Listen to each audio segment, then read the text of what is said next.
All right, so today we're diving into some 2023 predictions, and get this, they're from a Japanese Buddhist monk named Mikio Dayan. Interesting. And this guy, he's actually known for making some really accurate predictions in the past. Oh, really? Like I'm talking, he predicted the COVID-19 pandemic Wow. and the Russo-Ukrainian War years before they actually happened. That's incredible. But here's the thing. What's that? Dayan himself doesn't think this 2023 prediction will come true. Okay, now that's fascinating. Yeah, so we're going to try to figure out what's going on with that. Yeah, a real head scratcher. Exactly. And to do that, we'll be looking at a transcript of a Chinese language video that really goes deep into Dayan's life and all these predictions that he's made. Sounds like a good place to start. Yeah. So why don't we kick things off by talking about the man himself, Mikio Dayan. Okay, let's do it. So he was born into a family of Buddhist priests, trained from childhood, the whole 9 yards. Yeah. But instead of following that traditional path that was laid out for him, he chose to become a wandering monk. Oh, wow. So he went his own way. Yeah, and he even spent time in India, where he had this pivotal dream that basically set him on a completely different course. A dream. You're going to have to tell me more about that. We'll get to the dream in a bit, but first you have to know about the temple. All right, I'm listening. So this dream led him back to Japan to restore this rundown, totally abandoned temple called the Kyoto Kojosan Renkuji. Okay. And the very night he decided to stay there, he had this vivid dream about Daikokuten, one of the 7 lucky gods in Japanese Buddhism. Oh, wow. The 7 lucky gods. Yeah. Have you heard of them? I have, yeah. Okay. So for those who haven't, in Japanese folklore, these deities, they're believed to bring good fortune, like wealth, happiness, and longevity, all that good The stuff. good stuff, exactly. Right. And Daikokuten specifically is the deity associated with good harvests and financial prosperity. Interesting. Yeah. So back to the dream. Okay. So in the dream, Daikokuten basically just says to Dayan, I'm going out. Huh, that's kind of cryptic. Very cryptic, right? But Dayan, being the obedient guy, he is followed the direction that the deity floated off to in his dream. Okay. And where did he end up? At this old, dilapidated stone statue of Daikokuten within the temple grounds. Interesting. So he cleans the statue, right? And a few days later, he has another dream. Another one. And in this dream, he sees a boat hovering above the temple with 7 glowing figures on board. 7. Yep. And the first figure, Daikokuten, tells him, Bara Kaimit. Bara Kaimit. What does that even mean? That's what Dayan was wondering, too. Yeah. So at first he thought bara meant pork ribs. Pork ribs. Yeah. So he actually went to a butcher asking for bara, and the butcher was like, nah, man, you need a lottery ticket. What? Turns out bara can also mean rose, which is often used as a symbol for lottery tickets in Japan. So Daikokuten was telling him to buy a lottery ticket. It seems that way. No way. And Dayan, keep in mind, had never bought a lottery ticket in his life. Okay. But he decides to buy 10 tickets and then promptly forgets about them. Right.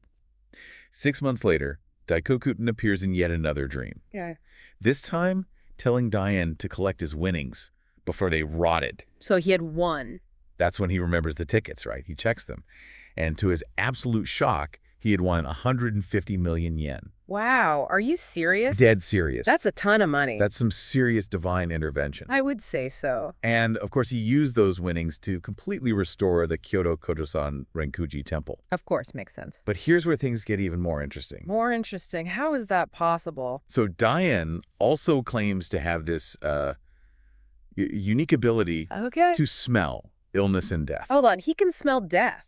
Like, literally. That's what he says. And he believes he acquired this ability after a supernatural experience he had as a child. Okay, now that's a bit creepy, but I'm definitely intrigued. Yeah, so he describes the scent of influenza as this metallic odor. Metallic. Yeah, and he says it intensifies as the illness gets worse. And if it's accompanied by a dried orange smell, he believed that person will come down with a fever within 3 days. That's wild. He also claims to be able to detect a scent from people who are going to die. From anyone. Yeah, whether they're going to die from an illness or an accident, he says he can smell it. I have never heard of anything like that. It's definitely out there, right? But the big question is, how did this ability to smell death lead him to make predictions? And more specifically, what about this 2023 prediction, the one he doesn't think will actually happen?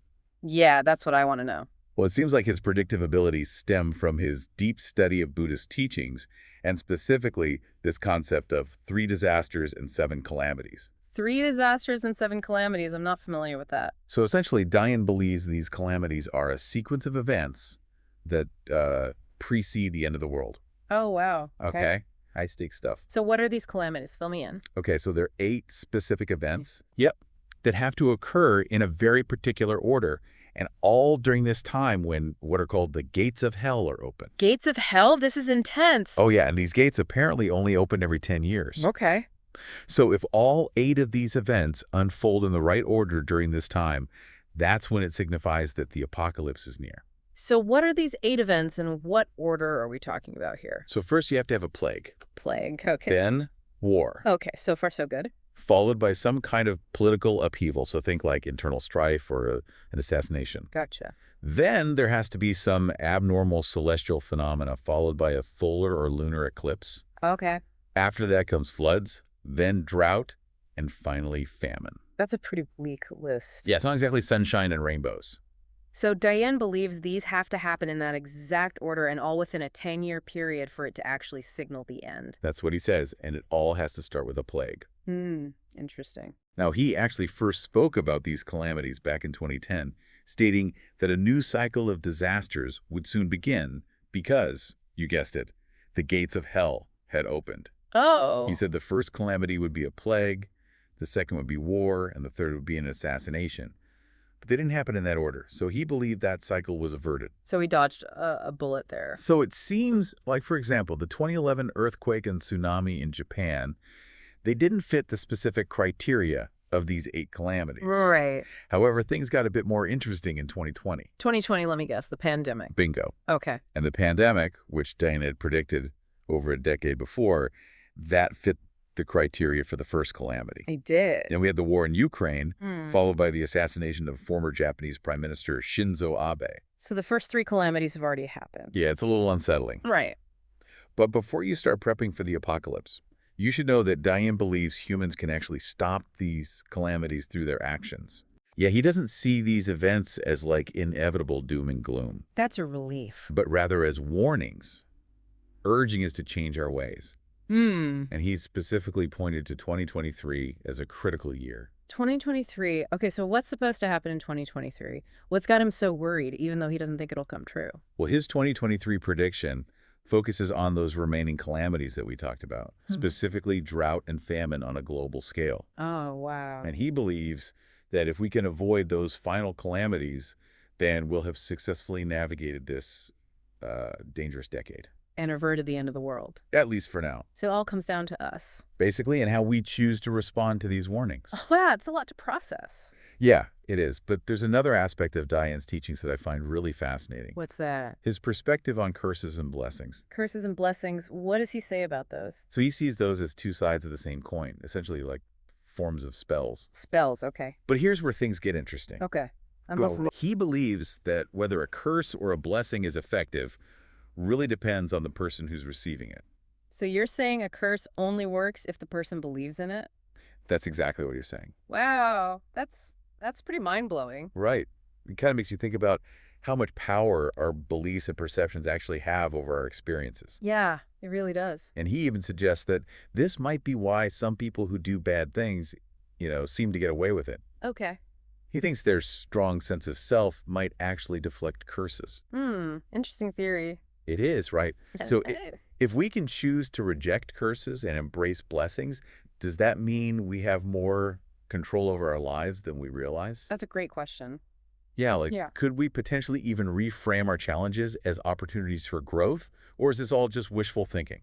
It's definitely a thought-provoking idea. Yeah, and Dayan even goes so far as to say that there are these enlightened monks who intentionally absorb curses to protect others. Wow, that's pretty selfless. Yeah, it's like he's suggesting we have a choice in how we respond to everything that comes our way, whether it's a curse, a blessing, or just the normal ups and downs of life. It's a powerful concept. It is, and it makes me wonder how this ties back into his predictions, especially this one for 2023. Yeah, I'm curious to hear more about that. Me too. So let's dig a little deeper, shall we? Let's do it. So we were talking about this whole idea that curses and blessings could be forms of energy that we can choose to embrace or deflect. Right, and how maybe even our mindset plays a role in what happens with these global events like the drought and famine that Dayan predicted for 2023. Exactly. But you mentioned something about heaven and hell actually existing in the same world as us. Yeah. Now, that's just a whole other level of mind-blowing. Can you tell me more about that? So Dayan, he believes that heaven and hell, they're not like separate realms, but they exist right here with us, Okay. just on different planes or So dimensions. like parallel universes. Yeah, something like that. Are you saying we're basically surrounded by ghosts all the time? Well, maybe not ghosts in the traditional sense, but Dayan believes that these different planes of existence can sometimes intersect. Okay. And that's what allows for communication between the living and the dead, particularly through dreams. So he sees dreams as like portals to these other realms. Exactly. That would explain those vivid dreams he had about Daikokutin. Right. He believes those dreams were a form of communication from another plane of existence. Hmm.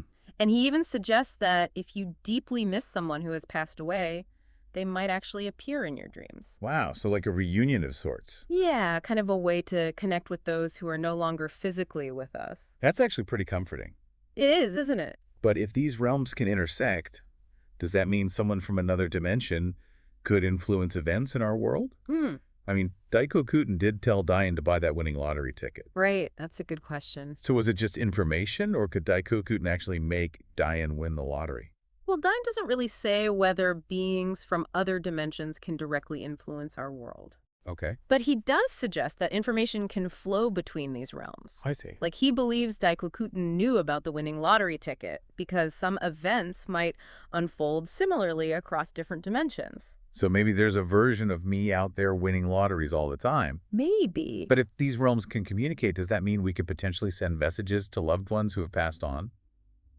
Dayan doesn't really go into detail about that. Okay. But it's definitely a thought-provoking concept, right? It is. Like, if dreams are a form of interdimensional communication, then maybe there are ways to consciously connect with those who have passed on.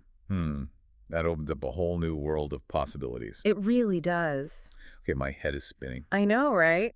We've gone from apocalyptic prophecies to interdimensional communication. It's a lot to take in. It is. Yeah. But before we get too lost in the multiverse, I want to circle back to something you mentioned earlier, the power of the mind. Okay. It just seems like that's a recurring theme in Dayan's teachings. Oh, it's absolutely central to his worldview. He believes that our reality is to a large extent shaped by our beliefs and perceptions. So if we internalize negative thoughts and beliefs like curses, they can have a very real impact on our life. But if we choose to focus on the positive, like embracing blessings, we can create a better reality for ourselves. Exactly. It's like a self-fulfilling prophecy. Oh, that makes sense.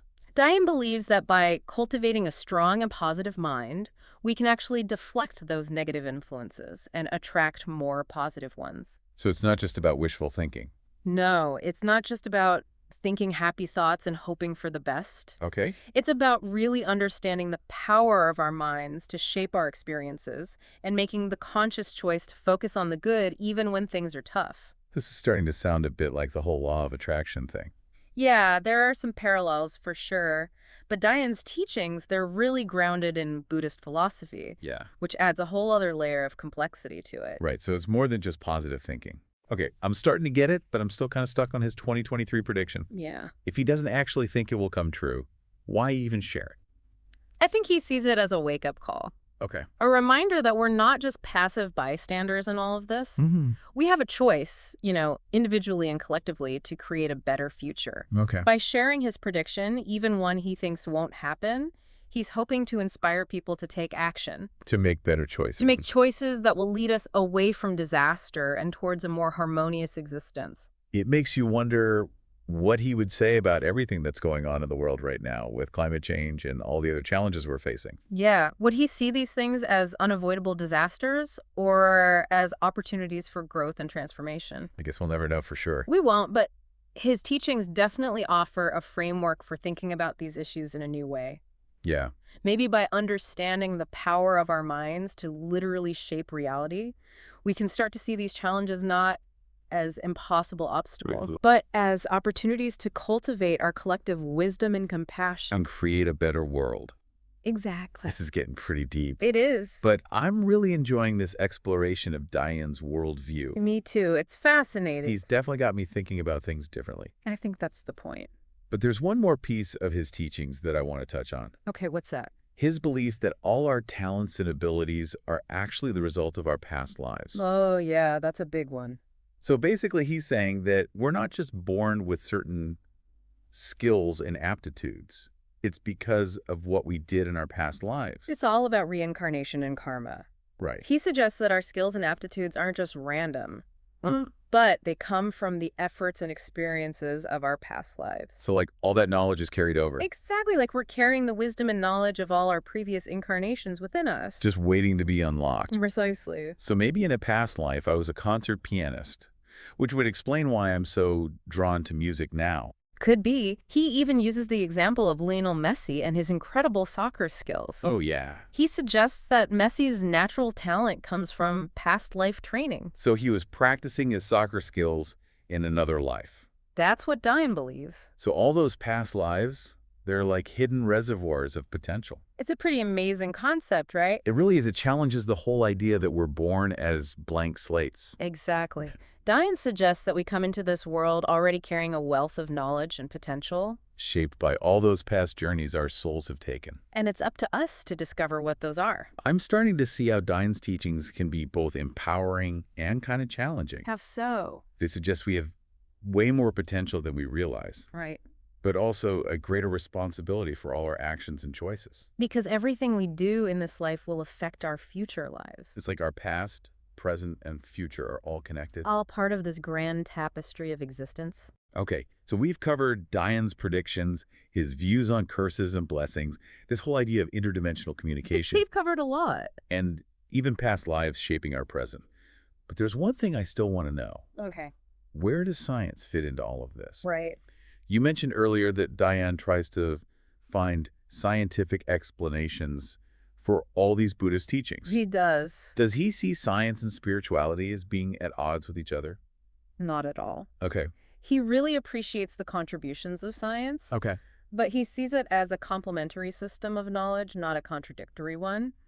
He points out that science focuses on the physical world, Yeah. the mechanisms of the material realm. Right. But Buddhism explores the nature of consciousness, karma, and all the mysteries of the spiritual realm. So it's not about choosing one over the other. No, it's about integrating these different ways of knowing. Okay, so like a more holistic approach. Exactly. Oh. He uses the example of genetics versus reincarnation to illustrate his point. So science explains how we inherit traits and talents through our genes, right? Yeah. But Buddhism attributes those qualities to the experiences of the soul carried over from past lives. So science is focused on the how. And Buddhism is focused on the why. It sounds like Dayan is trying to bridge the gap between those two perspectives, He is. showing how they can coexist and even enhance our understanding of the world. That's a really valuable takeaway from all of this, don't you think? It is. It encourages us to approach life with an open mind. To embrace both ancient wisdom and modern science. This has been an incredible deep dive. It has. We've gone from apocalyptic predictions to the intricacies of the human soul. And everything in between. But there's still one more piece of the puzzle I want to explore. Okay. Dayan's idea that there are two types of knowledge. Two types. Knowledge that we gain through conscious effort and knowledge that's acquired through embodied experience. Yes. That's a crucial distinction in Dayan's worldview. So let's unpack that a bit. Okay. Okay, so Dayan believes that, while conscious learning is super important, like reading books, studying, all that, Yeah. it's really the knowledge we gain through lived experience that shapes us. Embodied knowledge. Right. And he believes that that type of knowledge, it's acquired over many lifetimes. Yep.